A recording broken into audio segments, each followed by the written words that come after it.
Hi mga ka-watchers, good morning, good afternoon, and good evening. Welcome back to my channel. By the way, sa mga magtatanong, paano nga ba magkabit ng headlight ng ating mga sasakyan? Also, this Suzuki Espresso kasi ito yung unit na meron tayo ngayon. Kung paano magtanggal saka maglagay ng bagong tinatawag na headlight.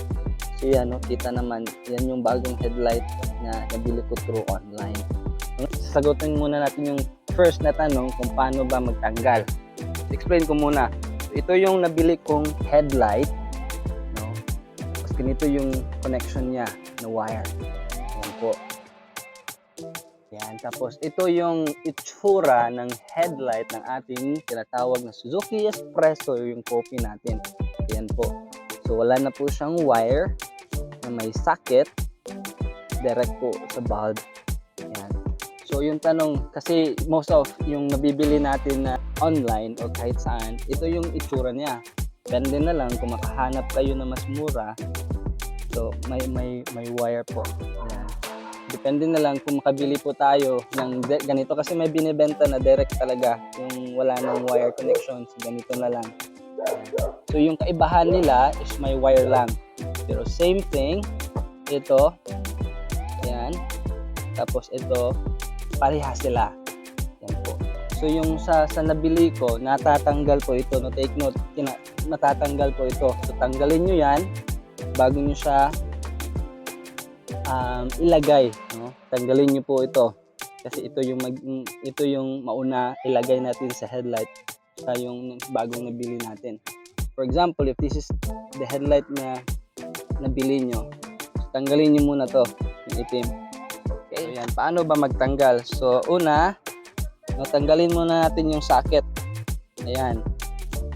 Tapos kita natin yung sa likod ng ating headlight. Gaya nito. So, ito yung stock natin, ha. Tignan mga ka-watchers. Tanggalin natin yan. Itong connection, madali lang to. Medyo lagyan lang ng pwersa para matanggal siya. Tapos ito, tanggalin natin next yung rubber. So, paano ba magtanggal? Hilain lang ito. Ayan. Tanggal na yan. Tapos next, itong lock na to. Ayan. So press nyo lang yan, pababa, tatanggal na yan.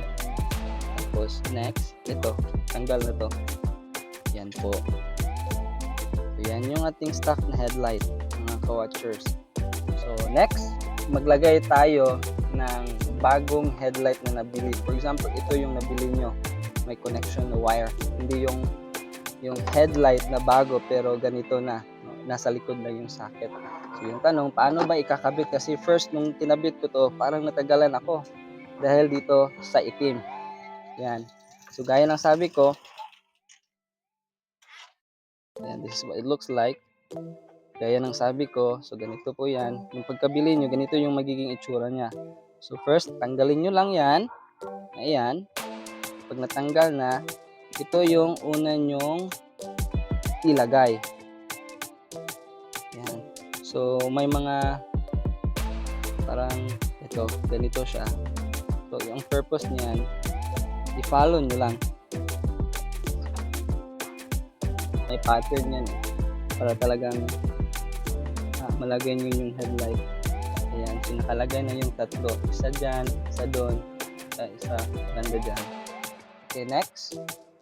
Wait, lock muna natin. Ilalock na natin yan. Yan yung magiging lock.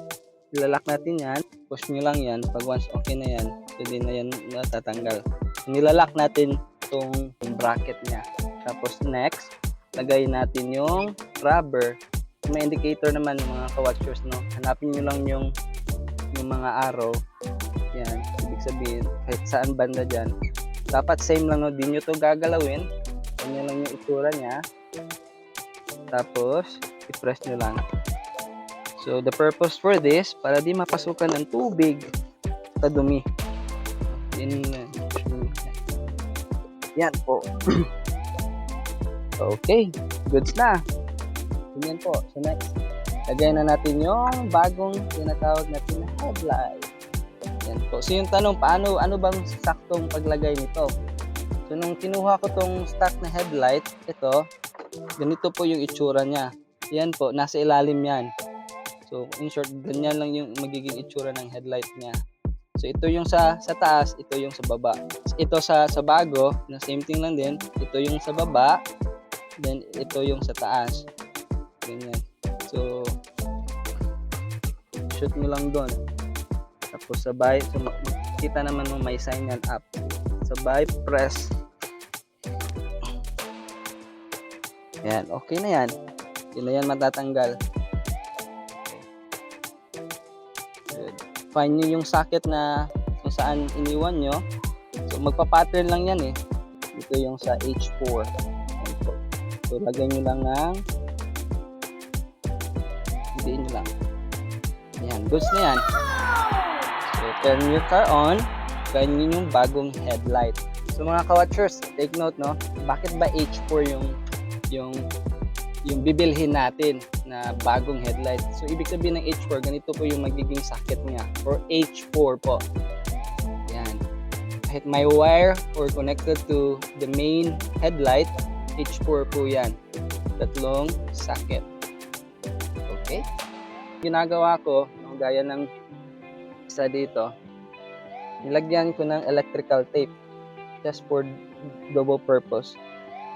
Yan, nilagyan ko ng electrical tape para secure talaga. Tapos kung inilagay, yan, nilagyan ko ng electrical tape para hindi papasukan ng tubig. Di naman talaga.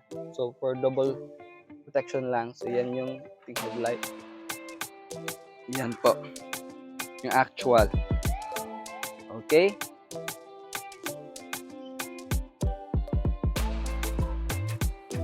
Yan po yung headlight natin. So, yun lang mga ka-watchers. Hopefully, may natutunan kayo kung paano ba maglagay ng ating bagong headlight na nabili. Note mga ka-watchers na H4 po yung ating bibilhin. Ganitong klase na socket. Tatlo na port para pasok sa ating headlight. Yun lang po. Thank you so much and bye-bye.